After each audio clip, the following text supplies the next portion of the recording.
Ternyata tempat ini sangat baik untuk dijadikan pemujaan, tempat ibadah atau pemujaan. Goibiyah bilang bahwa tidak usah dipermasalahkan dan tidak perlu panjenengan mengungkapkan, cukup panjenengan saja yang tahu. Begitulah pesannya. Sehingga pasukan Kesultanan Agung Mataram yang dipimpin Panglima Panembahan Senopati Temenggung Wiraguna dan Temenggung Danubaya dapat dipukul mundur. Di tempat ini hendaknya diniatkan sekalian berziarah yang Sob. Tapi sedikit nih ada penambahan. Waktu itu ada yang datang sesosok putri cantik bermahkota yang mengenalkan dirinya bernama Nyimas Dewi Sendang Cangkuang. Dia bilang bahwa dia bisa memberikan kekayaan.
Assalamualaikum warahmatullahi wabarakatuh.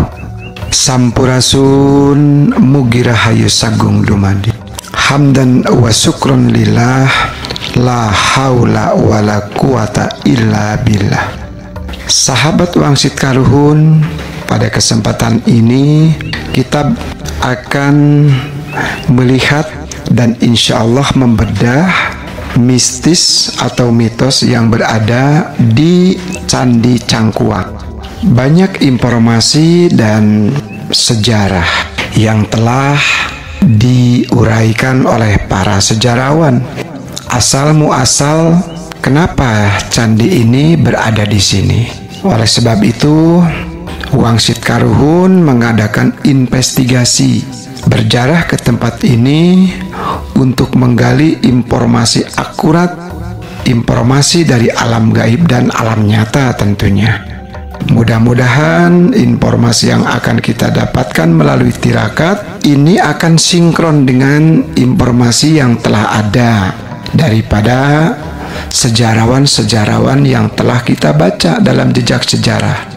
Oleh sebab itu, sebelum kita napak tilas melakukan tirakat dan mujasmedi, kita nikmati dulu pemandangan di sekitar wilayah Candi Cangkuang.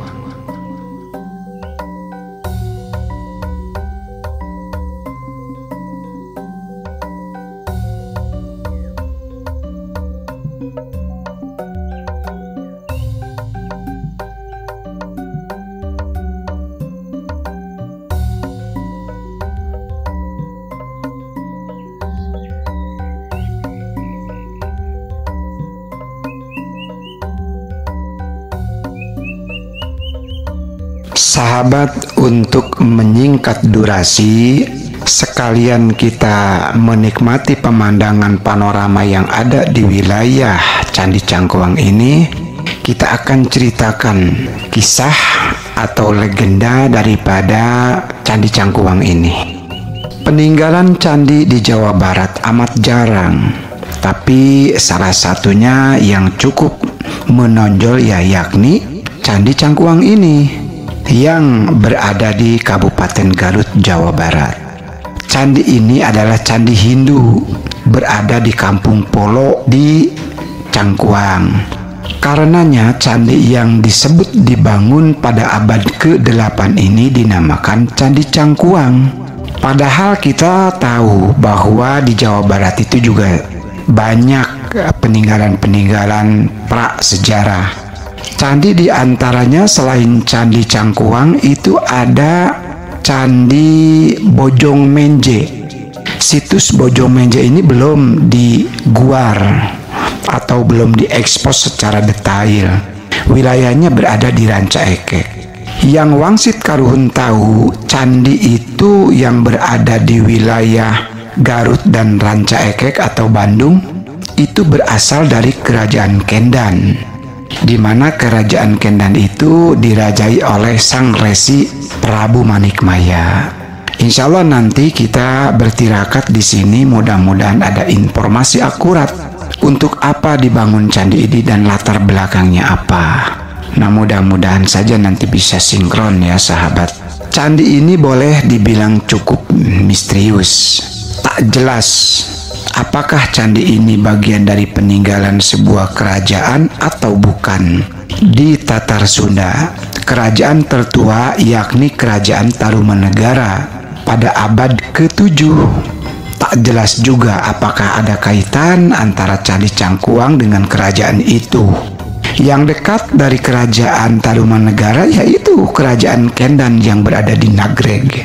Nah, kita nikmati saja dulu sambil bercerita. Ini adalah rumah adat ya, rumah adat Kampung Polo.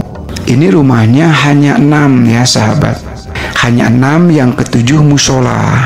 Nah, ini nanti kita akan ceritakan kenapa rumah ini berada. Mudah-mudahan ceritanya bisa sinkron dan singkat ya, mengejar durasi tentunya.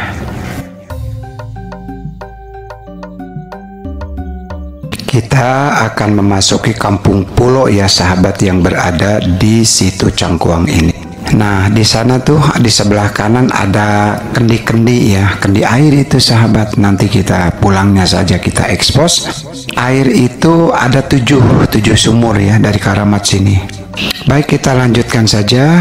Nah, kita sambil melihat ini adalah Kampung Pulo, kita lanjutkan. Konon Candi Cangkuang ini merupakan masih ada kaitannya sahabat dengan Candi Jiwa yang di Karawang, yaitu di Batu Jaya ya. Dan candi di Pegunungan Dieng yang sejaman.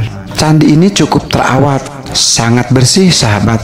Ini kalau kita ceritakan, ini di Kampung Pulo ini juga sangat bersih, nyaman, sejuk, indah. Kebetulan kita ini dalam keadaan hujan ya sahabat. Banyak pengunjung yang duduk-duduk dan sekedar berfoto berselfie dia tuh di lokasi ini, di rumah-rumah adat pulau ini. Candi Cangkuang ini memang relatif sederhana motifnya. Di tengah candi tersimpan, nanti ya kita lihat sosok patung yang tengah mengendarai sapi. Banyak pengunjung yang entah mengapa ya menaruh uang di atas patung yang di sekelilingnya dipagari besi. Nanti kita lihat di sana ya. Karena sudah berkali-kali ke sini, namun baru kali ini ada panggupai ya. Ada pengundang dari alam gaib untuk mengekspos wilayah ini secara mistisnya katanya. Nah, jadi ini yang kesekian kalinya sahabatnya kita datang. Ini memang sekarang sudah bersih, sudah sangat enak ditata dipijaknya gitu. Enak sekali sekarang, sudah sangat. Untuk bernuansa pikiran yang stres gitu, datang ke tempat ini insya Allah jadi fresh ya.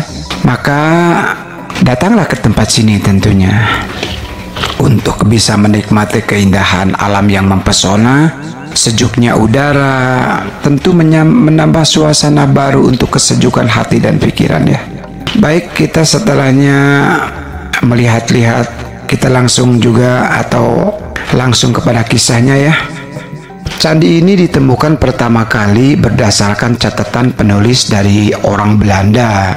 Dalam catatan itu tertulis adanya temuan batuan dan patung serta sebuah makam kuno. Para peneliti Indonesia berbekal catatan itu kemudian mencari dan menemukan Candi Cangkuang ini. Penelitian itu pada tahun 1967 ya. Kemudian dipugar pada tahun 1974. Jadi kemungkinan ya 10 tahun kemudian ya. Yang ditemukan hanya bebatuan, diperkirakan hanya 40% saja sisa candi. Rekonstruksi candi dilakukan dengan melihat bentuk pondasi dasar candi. Peneliti arkeologi kemudian mereka bentuk candi hingga seperti sekarang itu dalam rekaan-rekaan daripada pelajaran-pelajaran yang tentu ditemukan di tempat lain, sehingga bisa melihat candi ini berbentuk apa, sehingga dibentuklah seperti sekarang candinya. Ini 60% ya, 60% terbentuklah candi sana. Nah, kita lihat candinya seperti ini nih sahabat. Mitos dan cerita mistis selalu ada seputar candi ini. Apalagi di sebelah candi itu ada makam karamat. Nah, kita nanti kisahkan ya. Sepengetahuan yang tertulis itu adalah makam Kangjeng Eyang Sembah Dalem Arif Muhammad, yang juga pendiri kawasan Kampung Pulo yang disebut Kampung Karamat ini. Insya Allah setelahnya nanti kita berdialog dengan Goibiyah, mudah-mudahan sahabat percaya itu. Nah, ini adalah makomnya Kangjeng Eyang Sembah Dalem Arif Muhammad ya. Nah, ini makomnya sahabat. Diperkirakan 3 meter dari candi yang ada. Dahulu Mbah Dalem Arif Muhammad setelah perang menyerang Batavia atau POC yang berada di Jakarta sekarang ya, Kangjeng Sembah Dalem Eyang Arif Muhammad mendirikan perkampungan Islam bersama para pengikutnya. Kemudian memiliki 7 orang anak, seorang putranya meninggal dan tersisa 6 putri. Itulah kisahnya. Betul atau tidak, memang kita simpang siur ya untuk kisah ini. Tapi kita bisa mengerti tentang sejarah siapa yang akan siapa yang menulis gitu, siapa yang menceritakan. Ya wajarlah yang namanya sejarah dari sumber manapun itu tentunya ada kesimpang siuran, dan sinkronisasi itu juga tidak dijadikan alasan untuk sebuah pendidikan ya. Tapi apabila ada informasi akurat tentang bagaimana candi ini berada, ya bersyukurlah mestinya gitu. Kita berada di kawasan Wangsit Karuhun, insya Allah akan mengadakan mujasmedi bertirakat. Walaupun siang ya sahabat, tidak jadi masalah. Kawasan Candi Cangkuang dan makom Kangjeng Mbah Dalem Arif Muhammad ini dilengkapi. Di sana itu ada museum, ada foto-foto dari mulai foto Kangjeng Eyang Sembah Dalem, mungkin itu perkiraan ya fotonya, lukisan perkiraan dari alam gaib, dinyatakan oleh foto seperti itu bentuknya. Dan foto-foto pembangunan candi serta peninggalan Al-Quran serta khutbah Jumat Kangjeng Eyang Dalem Arif Muhammad waktu dulu ya. Di museum Mbah Dalem Arif Muhammad atau Cangkuang ini terpampang foto-foto yang jelas di sana. Apabila sahabat kesini lihat foto-foto ini ya, biar lebih mendalami arti daripada sejarah situs ini. Setelah Wangsit Karuhun berziarah dan bertirakat mujasmedi untuk mendapatkan informasi tentang situs ini dari dunia gaib, alhamdulillahirabbil alamin, inilah hasilnya sahabat. Mudah-mudahan sinkron dengan sejarah yang ada ya. Wangsit atau petunjuk yang diterima oleh Wangsit Karuhun Channel, sebelumnya tempat ini adalah tempat pemujaan kepada Sang Mahadewa. oleh umat Hindu di zaman Kerajaan Kendan yang berada di Nagreg. Waktu itu, Kerajaan Kendan melebarkan atau berniat untuk membangun kerajaan baru. Kerajaan baru itu akan dibangun di wilayah Ciamis yang sekarang disebut Kerajaan Galuh katanya. Tapi bukan oleh Maharesi Manikmaya, tapi oleh para putra-putranya. Dan tempat ini diketemukan oleh sang putra Maharaja dari Kendan itu karena tempat ini strategis dan bermunajat untuk memohon petunjuk atau wangsit, baik dan tidaknya perjalanan untuk membuat kerajaan di wilayah Ciamis, tepatnya di Kawali ya. Ternyata tempat ini sangat baik untuk dijadikan pemujaan atau berdoa. Maka dibuatlah tempat ibadah atau pemujaan, yaitu yang disebut patung Dewa Siwa yang ada di dalam candi ini. Adapun makam keramat yang dekat dengan situs Candi Cangkuang ini adalah makam keramat yang tertulis di sana adalah Kangjeng Sembah Dalem Arif Muhammad. Namun setelah WK berdialog, Goibiyah menanyakan siapakah gerangan pemilik makam ini yang sebenarnya. Kemudian Goibiyah menjawab bahwa ini adalah Kangjeng Eyang Panembahan Senopati. Beliau adalah salah satu panglima perang Kesultanan Agung Mataram, dari salah satu kerajaan yang tunduk kepada Mataram, dan beliau ahli di bidang ilmu agama selain ilmu perang atau panglima perang, yang waktu itu ikut serta perang melawan POC ke Batavia, Jakarta sekarang. Apakah beliau ini Panembahan Senopati Temenggung Danubaya atau prajurit lainnya? Goibiyah bilang bahwa tidak usah dipermasalahkan dan tidak perlu panjenengan mengungkapkan, cukup panjenengan saja yang tahu. Begitulah pesannya. Kisahnya waktu itu Kesultanan Agung Mataram dan dibantu oleh kerajaan-kerajaan kecil lainnya menyerang POC yang berada di Batavia.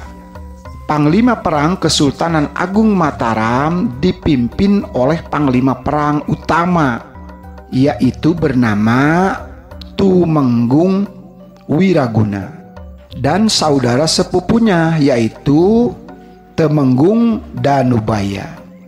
Panglima Wiraguna dan Temenggung Danubaya sebagai wakilnya berangkat ke Batavia dan membawa sekitar 15.000 orang prajurit kurang lebih. Dengan persenjataan yang lengkap dan perbekalan, pasukan ini berhasil sampai ke Batavia.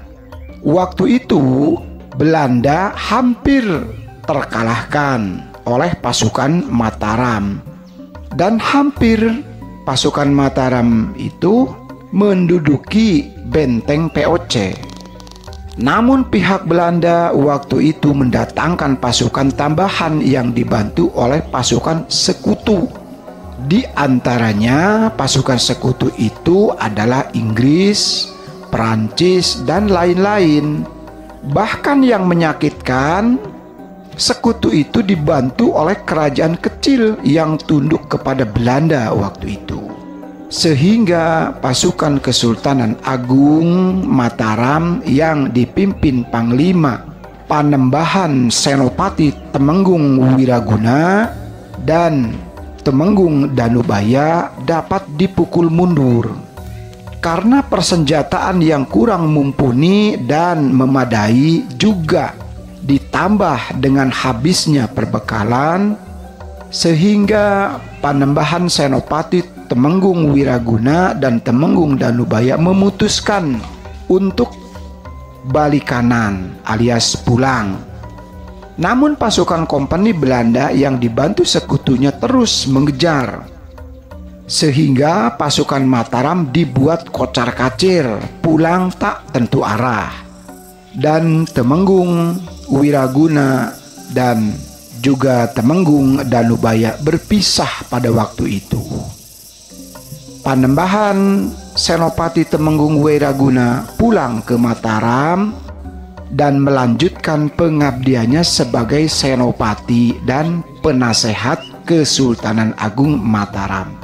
Sedangkan Temenggung Danubaya mencari persinggahan, dan ketemulah persinggahan itu di sini, di situs Candi Cangkuang, sehingga menetap di kampung Pulau Situs Cangkuang ini. Tentu bersama beberapa prajurit setianya yang waktu itu ikut dalam perang dan balik bersama Kangjeng Tumenggung Danubaya. Di dalam persinggahan itulah, dalam mengisi waktu untuk kembali ke Mataram, Panembahan Senopati dan prajuritnya sering mengadakan pengajian, karena yang memang dibawa kepercayaannya itu yaitu adalah agama Islam, dan selalu sholat berjamaah. Ternyata banyak yang mengikuti ajaran Islamnya itu, sehingga sesepuh di kampung pulau ini melarangnya pulang ke Mataram, karena di wilayah ini pun sangat memerlukan orang yang mumpuni di bidang ilmu pengetahuan agama Islam. Maka dengan berbagai pertimbangan, jadilah Temenggung Danubaya beserta prajuritnya menetap di kampung Pulau Situs Cangkuang ini untuk mengajarkan ilmu agama Islam di wilayah ini. Karena penduduk wilayah ini dulunya masih beragama animisme dan Hinduisme. Banyak yang datang dari daerah lain ke wilayah ini hanya untuk belajar dan berguru tentang agama dan kanuragan kepada Panembahan Senopati Tanubaya dan prajuritnya. Sehingga akhirnya Temenggung Danubaya dan prajuritnya saling dinikahkan oleh sesepuh kampung ini dengan warganya. Tentu setelah menikah, hiduplah Panembahan Senopati dan prajuritnya di persinggahan ini dengan hidup rukun dan damai.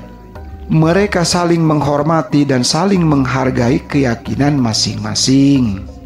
Yang berkeyakinan Hindu masih tetap memuja atau beribadah di Candi Siwa. Yang Islam di Tajug atau musola di tempat ini. Seiring waktu, sang guru agama itu berganti nama dengan nama Arif Muhammad, dan beliau pun dikaruniai beberapa keturunan. Itulah sahabat dialog gaib yang bisa disampaikan. Adapun pesan umum kepada para pengunjung di tempat ini adalah, jika ingin menikmati panorama keindahan alam Allah Subhanahu wa Ta'ala di tempat ini, hendaknya diniatkan sekalian berziarah, mendoakan kepada ahli kubur yang berada di makam ini. Semoga dengan berdoa di tempat ini terkabulkan hajatnya atau keinginannya. Itulah wasiat dari Kangjeng Sembah Dalem Arif Muhammad di situs Cangkuang ini yang berdialog goibiyah dengan WK Wangsit Karuhut. Wallahu a'lam bishawab. Masih banyak dialog goibiyah kami tentang lainnya, seperti tentang pantangan beternak, ya beternak berkaki empat, ada memang larangan. Ya diantaranya khawatir mengganggu pertanian warga, katanya seperti itu. Tentang air keramat 7 sumur, tentang jika melihat ikan emas merah apabila terlihat dapat mendatangkan rezeki dan lain sebagainya, ada memang dialog ke sana. Kemudian tentang mengadakan ritual pesta rakyat, di antaranya dilarang nabuh gong. Bahkan untuk pesta mengadakan wayang seni golek gitu ya, wayang golek atau jaipongan, kita berdialog di sana. Namun untuk dikisahkan tentang dialog itu khawatir durasinya terlalu panjang ya sob. Tapi sedikit nih ada penambahan. Waktu itu ada yang datang sesosok putri cantik bermahkota yang mengenalkan dirinya bernama Nyimas Dewi Sendang Cangkuang. Dia bilang bahwa dia bisa memberikan kekayaan katanya bagi orang-orang yang memujanya. Tapi harus dengan persyaratan yang sangat berat, di antaranya menikahi dirinya dan syarat lainnya. Dulu dia dipuja oleh orang terdahulu, namun kini tidak karena tidak banyak orang yang mengetahuinya. Dan dia tidak mengganggu kepada orang-orang baik.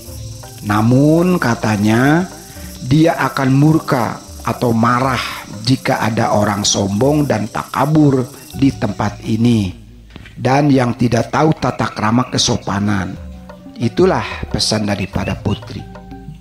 Memang waktu itu Wangsit Karuhun pun melihat waktu nyebrang di sana itu sosok ular naga bermahkota, sangat luar biasa ya, yang sebagian tubuhnya masuk ke dalam air. Apakah itu putri itu atau bukan?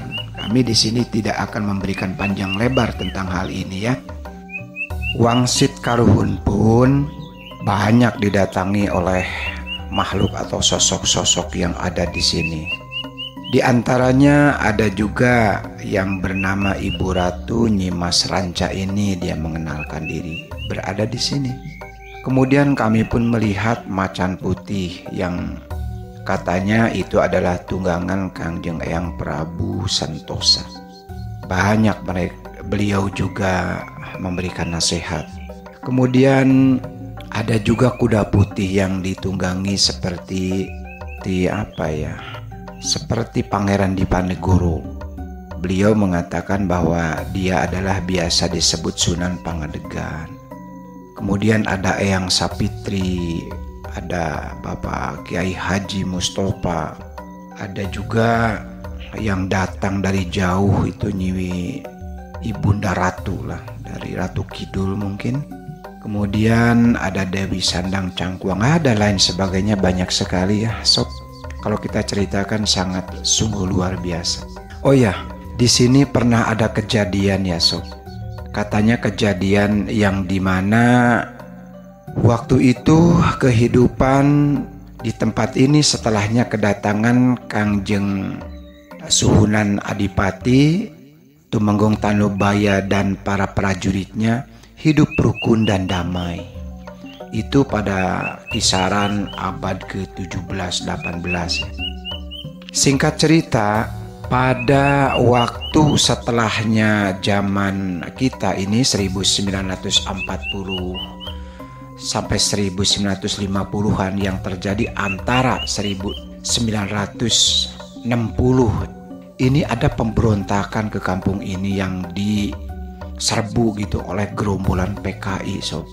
Sehingga di sini ada pernah pertempuran antara Kangjeng Kiai Eyang Kangjeng Dalem Arif Muhammad dan para santri-santrinya. Banyak sekali santrinya dan pengikutnya berperang melawan gerombolan PKI sob. Di sini ada pertumpahan darah yang kita rasakan, masya Allah, memang mengerikan ya. Tapi itu adalah yang kami lihat secara goibiyah dan informasi dari para goibiyah di sini. Kesimpulannya, para goibiyah di sini bermohon kepada khalayak ramai, khususnya para pengunjung, bahwa apabila datang ke sini jangan hanya datang, mohonlah berdoa kepada Allah untuk kami semua yang ada di sini. Utamakan bahwa ke tempat ini adalah berziarah, tidak hanya semata-mata melihat candi dan lain sebagainya. Mohonlah dengan adanya kami berdialog, pesan atau wangsitnya, kepada seluruh pengunjung, wabil khusus untuk Candi Cangkuang ini diniatkan harusnya berziarah di makom ini. Insya Allah katanya kami turut berdoa di sini bermunajat kepada seluruh ahli ziarah, akan kami doakan mudah-mudahan hajatnya terkabulkan bermunajat di tempat ini. Masya Allah. Itulah sob di antara wangsit karuhun yang bisa wangsit karuhun uraikan. Mudah-mudahan dengan adanya informasi akurat daripada Ghoibiyah yang kita bisa paparkan, mudah-mudahan dapat menambah hasanah ilmu pengetahuan. Mohon ini jangan dijadikan patokan kebenaran dan perdebatan. Baik, kita beralih kepada hal lain ya, yang dimana kita nikmati pemandangan panorama yang indah ini di tempat ini.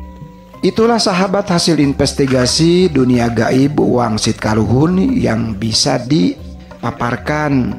Adapun hal ini sama sekali tidak harus dipercaya karena sulit untuk membuktikannya. Juga dialog gaib ini tidak mesti dijadikan sandaran kebenaran ya, kebenaran sejarah tentunya. Video ini dibuat atas ilmu yang kami miliki dan menggali dari sisi lain berdasarkan kemampuan yang dimiliki. Tentunya tidak merasa mampu ya. Tetap Allah Subhanahu wa Ta'ala kita bersandar.